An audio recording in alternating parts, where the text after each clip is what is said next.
चिंटू एक छोटा सा चिड़िया था जो जंगल के एक ऊंचे पेड़ पर अपने भाई बहनों के साथ रहता था। जहां उसके भाई बहन चमकीले पंखों और मीठी चहचहाहट के लिए जाने जाते थे, वहीं चिंटू का रंग फीका था और उसकी आवाज कर्कश थी। दूसरे चिड़िया उसे अक्सर चिढ़ाते थे। वे उसे बदसूरत चिंटू कहते और उसके साथ खेलने से मना कर देते।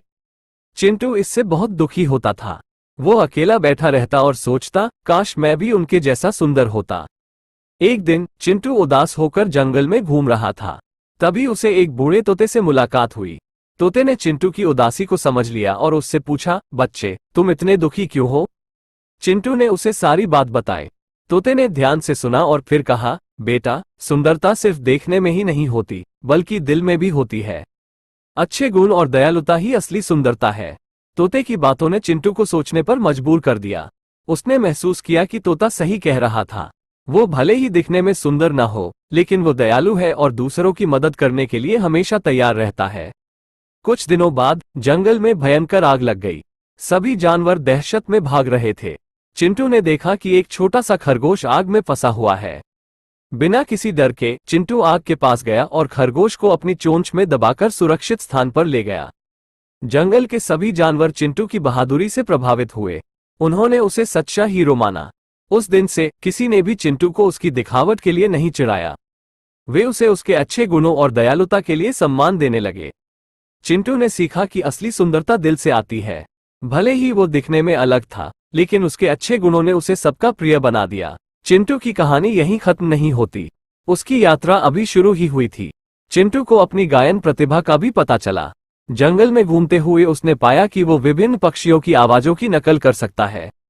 वो धीरे धीरे इसमें इतना निपुण हो गया कि जंगल के सभी पक्षी उसकी मीठी आवाज सुनने के लिए इकट्ठा होते थे।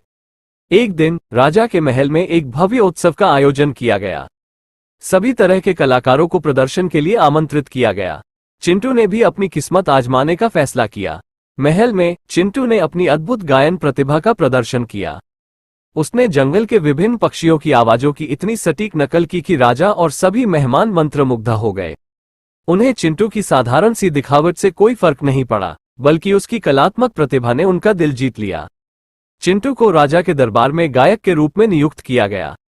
वो अब राजा और रानी का मनोरंजन करता था। जल्द ही उसकी ख्याति पूरे राज्य में फैल गई।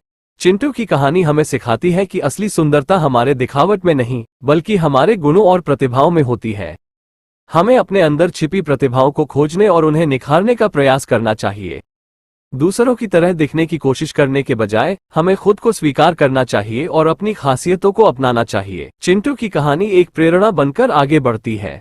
राजा के दरबारी गायक के रूप में चिंटू ने न केवल राजा का मनोरंजन किया, बल्कि जंगल के जानवरों के लिए भी एक दूत बन गया। वो राजा को जंगल की समस्याओं और जरूरतों से अवगत कराता था।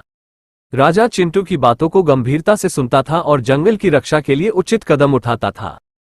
चिंटू की दयालुता और बुद्धि का एक और उदाहरण सामने आया जब एक भयंकर तूफान आया। तूफान ने जंगल में तबाही मचाई और कई जानवर बेघर हो गए। चिंटू ने राजा से मदद मांगी और जंगल के पुनर्निर्माण में उनकी सहायता की। उसने जानवरों को सुरक्षित आश्रय खोजने में मदद की और राजा से जंगल के लिए नए पेड़ लगाने का अनुरोध किया। धीरे धीरे चिंटू जंगल के जानवरों और राजा के बीच एक महत्वपूर्ण कड़ी बन गया। उसने दोनों पक्षों के बीच समझ को बढ़ावा दिया और जंगल और राज्य के बीच सद्भाव बनाए रखने में महत्वपूर्ण भूमिका निभाई। चिंटू की कहानी हमें ये भी सिखाती है कि कभी भी हार नहीं माननी चाहिए। भले ही हमें अपनी शुरुआत में चुनौतियों का सामना करना पड़े, लेकिन दृढ़ संकल्प, दयालुता और अपनी प्रतिभाओं का उपयोग करने से हम महान चीजें हासिल कर सकते हैं। चिंटू की कहानी हमें ये भी याद दिलाती है कि असली सुंदरता हमारे दिखने में नहीं, बल्कि हमारे दिलों में होती है। ये हमारे कार्यों और दूसरों के प्रति हमारे व्यवहार से झलकती है। चिंटू की कहानी यहीं रुकती नहीं है। उसकी यात्रा उसे नई चुनौतियों और रोमांच के द्वार खोलती है। एक दिन जंगल में अफवाह उड़ी कि दूर के पहाड़ों में दुर्लभ औषधीय जड़ी बूटियां पाई जाती हैं। ये जड़ी बूटियां बीमार राजकुमारी को ठीक करने में मदद कर सकती थीं। लेकिन पहाड़ों का रास्ता खतरनाक और रहस्यमय था, जिसे पहले कोई पार नहीं कर पाया था। चिंटू अपनी बहादुरी और जंगल के ज्ञान के लिए जाना जाता था। वो राजा के पास गया और इस खतरनाक यात्रा पर जाने के लिए स्वेच्छा से आगे आया। राजा चिंटू के साहस से प्रभावित हुआ और उसे यात्रा के लिए आवश्यक सभी चीजें प्रदान की। चिंटू ने जंगल के जानवरों से मदद मांगी। बंदरों ने उसे ऊंचे पेड़ों से रास्ता दिखाया, हाथियों ने उसे नदियों को पार करने में मदद की और उल्लू ने उसे रात में रास्ता दिखाया। रास्ते में कई चुनौतियों का सामना करने के बाद आखिरकार चिंटू दुर्लभ जड़ी बूटियां खोजने में सफल हुआ। अपनी वापसी पर पूरे राज्य में जश्न मनाया गया। राजकुमारी जल्दी ठीक हो गई और राजा चिंटू की वीरता से बहुत खुश हुआ।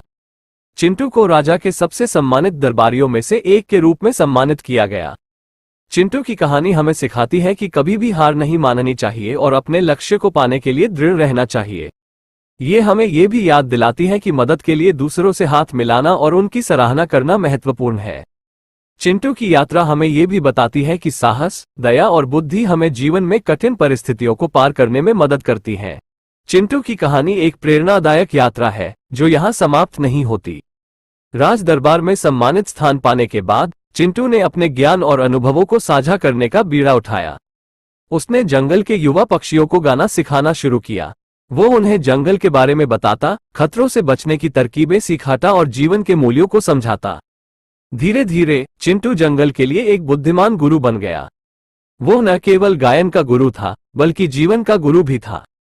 वो युवा पक्षियों को सिखाता था कि अपनी कमियों पर ध्यान देने के बजाय अपनी खूबियों को पहचानें और उन्हें निखारें। वो उन्हें ये भी समझाता था कि असली सुंदरता दिखावट में नहीं बल्कि अच्छे गुणों और दयालुता में होती है। चिंटू की शिक्षाओं का जंगल के वातावरण पर गहरा प्रभाव पड़ा। युवा पक्षी अधिक आत्मविश्वास से भर गए और आपसी सहयोग की भावना बढ़ी। जंगल में शांति और सद्भाव का वातावरण बना। चिंटू की कहानी हमें ये सिखाती है कि ज्ञान बांटने से उसका महत्व कम नहीं होता बल्कि बढ़ जाता है।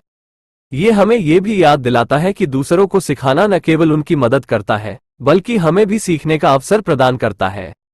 चिंटू की यात्रा हमें ये भी बताती है कि जीवन भर सीखना और दूसरों को प्रेरित करना सफल और सार्थक जीवन जीने का एक महत्वपूर्ण तरीका है।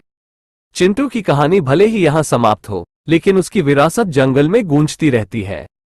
वो एक ऐसे पक्षी के रूप में याद किया जाता है जिसने न केवल अपनी प्रतिभा से बल्कि अपने दयालु स्वभाव और दूसरों को सशक्त बनाने की इच्छा से सबका दिल जीत लिया। चिंटू की कहानी एक अविस्मरणीय यात्रा है जो हमें जीवन के कई पाठ सिखाती है। अपने बुढ़ापे में चिंटू एक सम्मानित गुरु के रूप में जंगल में रहता था। उसकी कहानी दूर दूर तक फैल गई थी और अन्य जंगलों से भी पक्षी उससे सीखने आते थे। एक दिन एक घायल कबूतर जंगल में आ गिरा।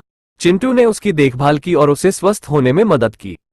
जब कबूतर उड़ने के लिए काफी स्वस्थ हो गया तो चिंटू ने उसे अपने जंगल के बारे में बताया और उसे वापस जाने का रास्ता दिखाया। कबूतर ने चिंटू को धन्यवाद दिया और अपने जंगल में उसकी कहानी सुनाई। कुछ समय बाद चिंटू के जंगल में अकाल पड़ गया। भोजन और पानी की कमी हो गई। चिंटू को याद आया कि कबूतर ने उसे अपने जंगल में प्रचुर मात्रा में भोजन और पानी के बारे में बताया था। उसने युवा पक्षियों को इकट्ठा किया और उन्हें कबूतर के जंगल तक ले जाने की योजना बनाई।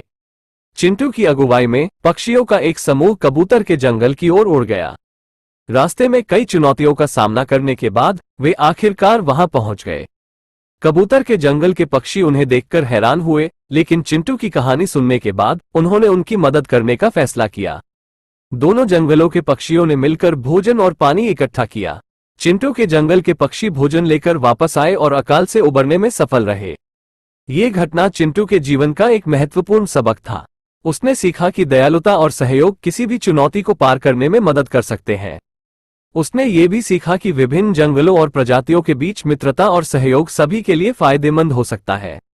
चिंटू की कहानी यहीं खत्म नहीं होती। वो बुढ़ापे में भी सीखता और सिखाता रहा।